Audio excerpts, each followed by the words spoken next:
ये भी सही अहादीस के अंदर मज़कूर है।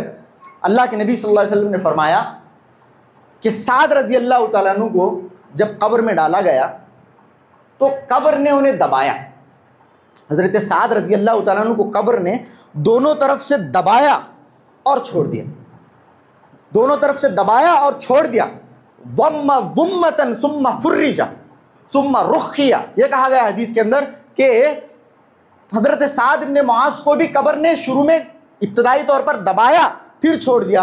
अल्लाह के नबी सल्लल्लाहु अलैहि वसल्लम से हज़रत आयशा रज़ी अल्लाह तआला अन्हा से अल्लाह के नबी फरमाते हैं कि लौ नजा मिन्हा अहदुन लनजा साद। अल्लाह के नबी ने फरमाया कि कब्र के दबाने से अगर कोई बच सकता था तो वो साद बच सकते थे। साद को भी शुरू में कब्र ने नहीं छोड़ा का क्या मतलब है? कब्र की फितरत है।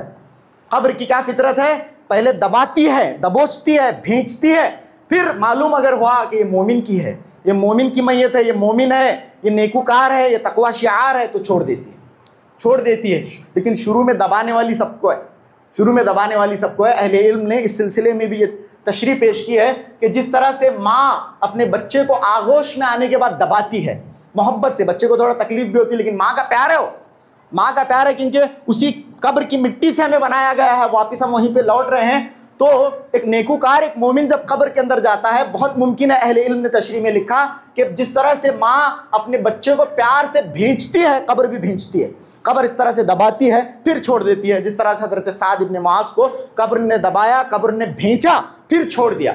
लेकिन काफिरों के साथ और अल्लाह रब्बुल आलमीन के नाफरमान बंदों के साथ ऐसा मामला नहीं होता है। कब्र सख्ती करती है, भेजते ही चली जाती है, यहाँ तक कि उसकी फसलियों में मिल जाती हैं। सही अहादीस के अंदर ये बात मज़कूर है।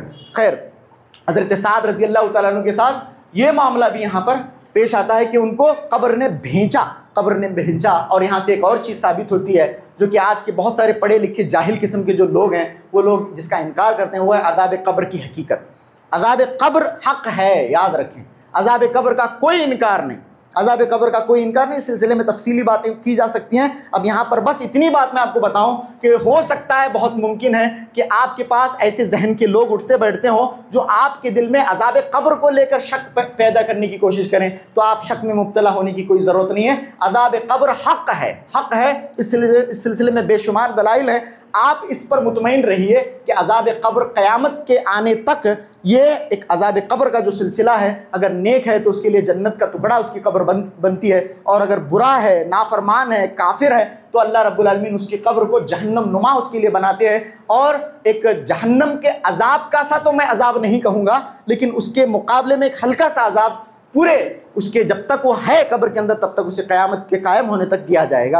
ये अज़ाब कब्र बरहक है। और अगर अज़ाब कब्र से या फिर भेजने से अगर किसी को बचाया जाता तो हज़रत साद को बचाया जाता, उनको भी कब्र ने नहीं छोड़ा। यानी इब्तिदात में उसकी फितरत है कि वो मय्यत को दबोचती है।